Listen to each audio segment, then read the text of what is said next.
हमें जॉब क्यों नहीं मिलती? ऐसे कौन से मुख्य कारण हैं जिसकी वजह से हम जॉब नहीं ले पाते हैं? हम चाहे किसी भी माध्यम से पोर्टल से अप्लाई करें जॉब के लिए और मल्टीपल इंटरव्यू देने के बाद भी हम रिजेक्ट हो जाते हैं। कौन से ऐसे कारण हैं जिसकी वजह से हम रिजेक्ट हो जाते हैं और जॉब नहीं ले पाते हैं? इसके बारे में आज हम खुल के चर्चा करेंगे।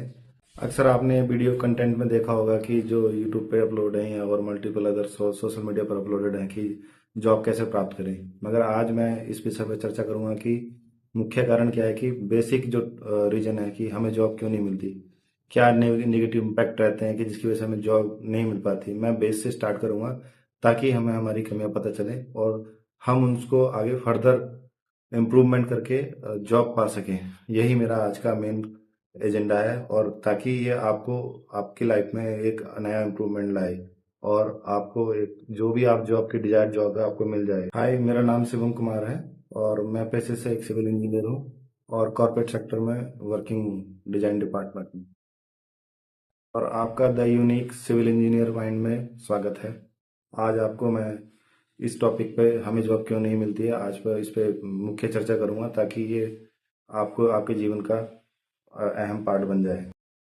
अक्सर हम सोशल मीडिया के थ्रू और इंटरनेट के थ्रू और एनी अदर एप्लीकेशंस के थ्रू हम क्या है जॉब के लिए अप्लाई करते हैं, या किसी रेफरेंस के थ्रू हम जॉब के लिए अप्लाई करते हैं। हम ये सोचते हैं कि अब हमने अपना एप्लीकेशन सबमिट कर दिया है कि और हम हमारा प्रोसेस स्टार्ट हो गया है और हम शायद सेलेक्ट हो जाएं फर्दर जॉब के लिए।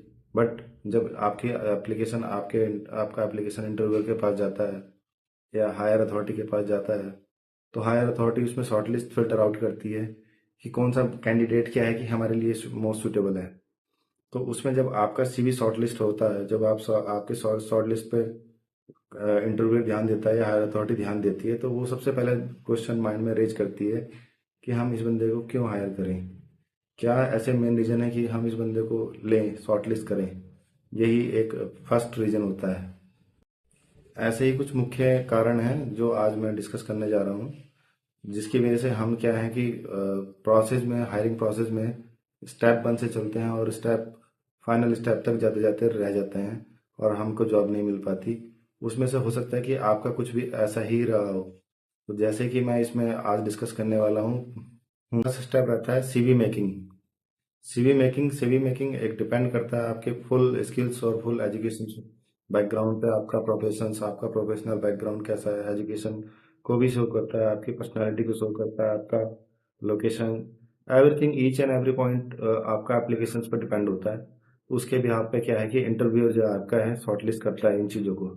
ये आपका एप्लीकेशन शॉर्टलिस्टेड फर्स्ट स्टेप माना जाता है कि जब इंटरव्यूअर या हायर अथॉरिटी क्या है कि आपका सीवी शॉर्टलिस्ट करते हैं, तो application is a first step.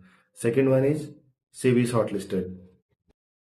Second point पर जाने से पहले मैं आपको बताना चाहूंगा कि मेकिंग सीवी के अंदर हम क्या कमियां करते हैं कि हम जब सीवी बना रहे होते हैं तो हम उसमें कुछ पॉइंट मिसिंग आउट कर देते हैं, जैसे कि हमारा एजुकेशन बैकग्राउंड, एजुकेशन की स्कूलिंग सिस्टम, और हमारे जो हमने क्या क्या इंटर्नशिप किए हैं, क्या प्रोग्राम किए हैं, क्या अचीवमेंट किए हैं, वो सब हम इसमें लिखना भूल जाते हैं और एक मोर प्रोफेशनल वे में हम उसको राइट नहीं कर पाते, राइट डाउन नहीं कर पाते अपने सीवी के अंदर।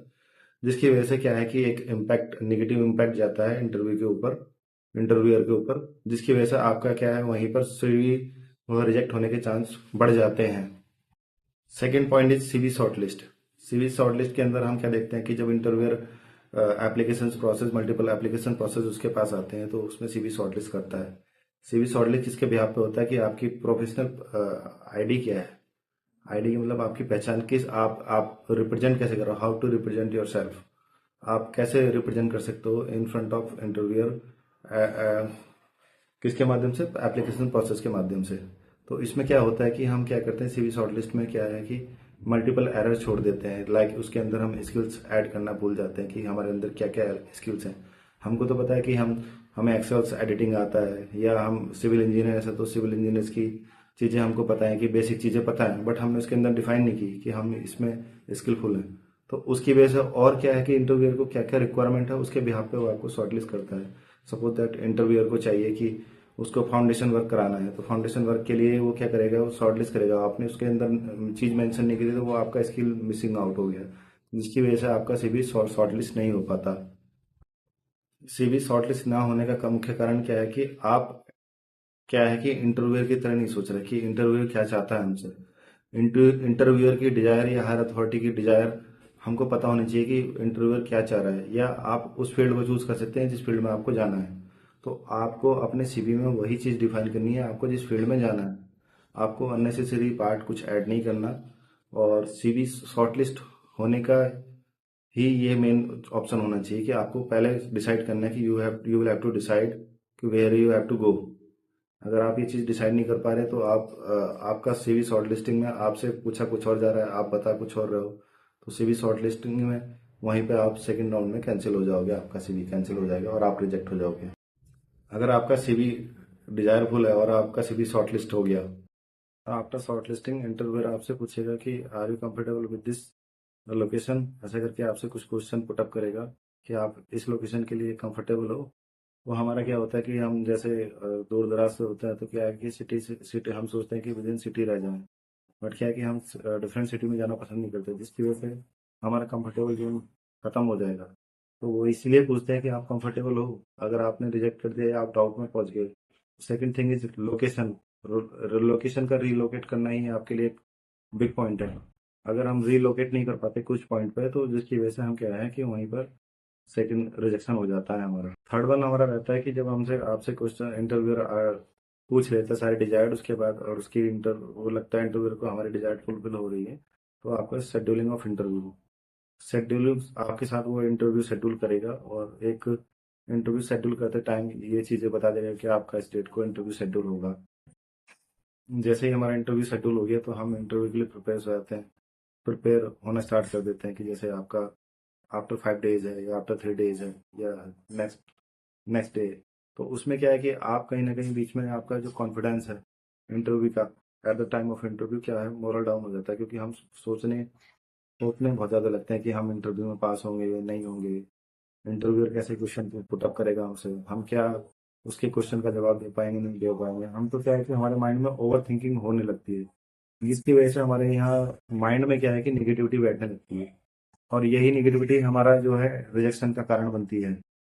इंटरव्यू से ठीक ठीक आधा घंटा या 1 घंटा पहले हमारे मन में हलचल सी मचने लगती है, और हम सोचते हैं कि हम क्या इसका जवाब दे पाएंगे कि नहीं दे पाएंगे। मन में घबराहट, अजीब सी घबराहट पैदा होती है, जिसकी वजह से बहुत सारे माइंड में थॉट्स आने लगते हैं, तो नेगेटिविटी क्रिएट हो जाती है। यह आपको नहीं करना है, क्योंकि आपको अगर इंटरव्यू होना है तो बी पॉजिटिव। आप सोच दो, छोड़ दो कि आप नेगेटिव हो रहे हो कि क्या हो रहे हो। जो भी होगा देखा जाएगा, एक इंटरव्यू तो है, उसके बाद देखा जाएगा। एक इंटरव्यू में सेलेक्ट नहीं होंगे तो नेक्स्ट इंटरव्यू देना। आप जो वहां से लर्निंग ले मिलेगी उसको आगे फर्दर यूज करना। यही एक बड़ा नेगेटिव कारण होता है कि जिसकी वजह से हमारे इंटरव्यू मल्टीपल्स इंटरव्यू और most of the time interview जो है हमारे रिजेक्ट होते हैं। हमारा नेक्स्ट पॉइंट है स्किल्स। स्किल्स की मैं बात क्यों कर रहा हूँ, स्किल्स की मोस्ट इम्पोर्टेंट पार्ट है हमारा लाइफ का और एजुकेशन का, बैकग्राउंड का, प्रोफेशनल का। क्योंकि मोस्ट ऑफ द टाइम हमारी स्किल्स के डिपेंड स्किल के यहाँ पे ही हमारा सिलेक्शन होता है 80%। तो स्किल्स जब इंटरव्यू होता है तो वो जो आपने इंटरव्यू उसमें सीवी में अपने एप्लीकेशन फॉर्म में जो स्किल्स लिखी थी और आप उस स्किल्स को फुलफिल नहीं कर पा रहे at the time of interview, तो आप वहीं रिजेक्ट हो जाओगे। आपने जैसे इंटरव्यू सीवी में अपने एप्लीकेशंस में आपने जो स्किल्स लिखी हैं और आप उस स्किल के बिहाफ पे आप शॉर्टलिस्ट हो और इंटरव्यू आप उसी के स्किल पे हो रहा है, और आपसे इंटरव्यूअर क्वेश्चन पूछ रहा है और आप क्वेश्चन जवाब नहीं दे पा रहे, तो ये आपका एक निगेटिव पॉइंट है, और रिजेक्शन होने के चांस जो है 90% आपके बढ़ जाएंगे। आपको ध्यान रखना है कि कभी भी आप जो स्किल्स लिख रहे हैं वही स्किल्स एप्लीकेशन के अंदर मेंशन कीजिए जो आपको आती हो। अगर आप एडिशनल स्किल्स लिख रहे हैं सीवी के अंदर, that is negative point for you. Interview के टाइम पे क्या है कि second one point is presence of mind. Interview के टाइम पे क्या है कि इंटरव्यूअर क्या है आपका प्रेजेंस ऑफ माइंड भी चेक करता है कि आपका जो माइंड है वो उसका प्रेजेंस ऑफ माइंड क्या काम कर रहा है, किस तरह से काम कर रहा है। कि आप अगर आपको वो स्किल्स नहीं आती फिर भी आप उस स्किल को कैसे टैकल करोगे, या फर्दर आपको कोई काम वर्क दिया जाएगा या वर्क असाइन किया जाएगा तो आपको उस तरह उसको किस तरह से हैंडल करोगे, या जो सिचुएशन रहेगी उसको किस तरह से आप उसको टैकल करोगे। ये सब चीज के लिए प्रेजेंस ऑफ माइंड चेक किया जाता है। अगर आप प्रेजेंस ऑफ माइंड में फेल हो गए तो आप रिजेक्शन होने के चांस भी बढ़ जाते हैं आपके। Next one is dressing sense. Dressing sense भी बहुत मैटर करता है इंटरव्यू में, आपके सिलेक्शन प्रोसेस में। ड्रेसिंग सेंस आपका हमेशा फॉर्मल होना चाहिए, लाइट कलर होना चाहिए, और फॉर्मल ड्रेस होनी चाहिए, पैंट शर्ट कोट ये होना चाहिए। आप जितना सिंपल रहोगे, जितना नॉर्मल वे में ड्रेसिंग सेंस रखोगे अपना, तो उसका पॉजिटिव भेज जाएगा, और इंटरव्यू में जो है आपके इंटरव्यू क्लियर कराने के चांस जो है बढ़ जाएंगे। इंटरव्यू में सेलेक्ट हो जाते हैं मोस्ट ऑफ द पीपल।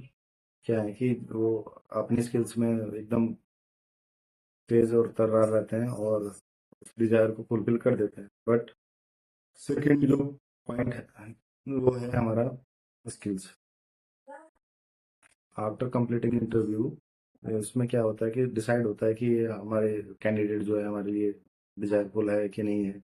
अगर वो डिजायरफुल होगा, आपकी स्किल्स मैच कर रही होंगी, या प्रेजेंस ऑफ माइंड आपका चेक कर लिया गया है, सारी चीज़ें चेक करके आपको शॉर्टलिस्ट इंटरव्यू शॉर्टलिस्ट कर लेगा और फर्दर प्रोसेस के लिए भेज देगा। उसमें जो नेक्स्ट पॉइंट आएगा हमारा सैलरी डिस्कशन। सैलरी डिस्कशन एक ऐसा मोस्ट इंपॉर्टेंट पार्ट है। अगर आपने टेक्निकल राउंड क्लियर कर लिया और सैलरी डिस्कशन में आप फेल हो गए, तो आपको जॉब नहीं मिलेगी। रीजन मैं अभी बताऊंगा आपको। आप रीजन ये है, उसका मेन रीजन ये है कि हम क्या सोचते हैं कि जब हम इंटरव्यू क्रैक कर लेते हैं, पास कर लेते हैं, तो हमारा एचआर राउंड बचता है सैलरी डिस्कशन का। फाइनल एचआर राउंड में क्या होता है कि आपका सैलरी डिस्कशन होता है। Salary discussion on behalf of your skills and ability and your performance के बिहाफ पे होता है। उसमें क्या है कि हम क्या करते हैं कि हम एज ए बीटेक या डिप्लोमा करके हम क्या सोचते हैं कि हम एक इंजीनियर हैं, तो हमें एक हाई सैलरी मिलेगी, जिसकी वजह से हमारा जो थिंकिंग है सैलरी के लेके बहुत ज़्यादा हाई बढ़ जाती है कि हमें 35 से 40 हज़ार स्टार्टिंग में मिलेगी। तो कुछ कंपनी का जो वो होता है कि वो स्टार्टिंग में इतना पैसा नहीं दे पाती, जिसकी वजह से क्या है कि वो सैलरी नेगोशिएशन में हम क्या है कई बार रिजेक्ट हो जाते हैं, कि क्योंकि कंपनी जो है उतना ऑफर नहीं कर पाती है। कंपनी की डिजायर्ड जो है सैलरी की वो है 25 से 30 हज़ार, और हम उससे 40 से 45 हज़ार मांग रहे हैं, और हम क्या है कि नेगोशिएट नहीं कर रहे। तो उस केस में भी हम क्या है रिजेक्ट हो सकते हैं। तो मेरा यही आपको सजेशन है, इसमें आपको सैलरी नेगोशिएट अच्छे से करना आना चाहिए, एचआर के साथ डिस्कशन करना आना चाहिए। अगर नहीं आता तो मैं आगे जो भी फर्दर वीडियो आएंगी मैं उसमें बताऊंगा कैसे आपको सैलरी नेगोशिएशन करना है एचआर के साथ, किस तरह से आप अपनी डिजायर्ड जॉब पा सकते हैं, ये सब मैं बताऊंगा। सैलरी नेगोशिएशन के बाद आता है आपका फाइनल हायरिंग। फाइनल हायरिंग क्या है कि अगर आपने सैलरी डिस्कशन अच्छे से कर लिया, उसके बाद भी क्या है कि मल्टीपल बंदे को सोर्स क्या करते हैं, शॉर्टलिस्ट करे रहते हैं डिस्कशन के बाद सैलरी में। उसमें क्या है कि जो बंदा सबसे कम सैलरी ले रहा होगा और स्किल्स फुल होगा, डिजायर्ड फुल होगा, उस बंदे को वो शॉर्टलिस्ट करेंगे। हो सकता है कि वो चांस तुम्हारा हो या ना हो। That's it. इस वीडियो में मैंने आज यही सिखाया और यही बताया कि इसमें कैसे शॉर्टलिस्ट होता है और हम क्यों रिजेक्ट होते हैं। अगर आपको वीडियो जरूर पसंद अच्छी लगी हो, तो इसको लाइक सब्सक्राइब और फॉलो जरूर कर लें, क्योंकि मैं चाहता हूँ कि मेरे कंटेंट से आपको अगर कुछ भी नया सीखने को मिले, तो मेरे लिए अचीवमेंट होगी। इसके लिए मैं आगे जो भी वीडियो रहेंगी मैं आपको अपडेट देता रहूँगा time to time. Thank you.